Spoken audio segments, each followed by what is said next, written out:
నా కొడుకు నా దేశం గురించి పోరాడి యుద్ధం చేశాడు కాబట్టి నేను జై హింద్ జై భారత్ అని అంటున్నాను.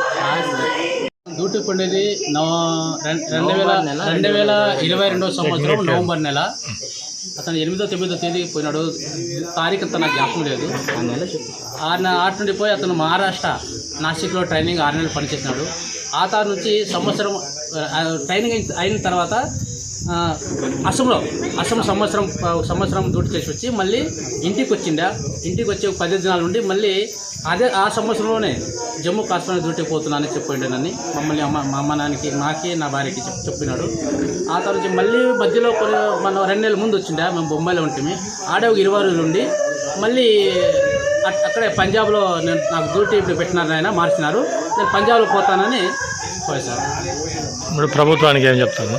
ప్రభుత్వానికి ఏం చెప్పాలనుకున్నారు? మా ప్రభుత్వానికి నా కొడుకు నా దేశం గురించి పోరాడి యుద్ధం చేశాడు కాబట్టి నేను జై హింద్ జై భారత్ అని అంటున్నాను.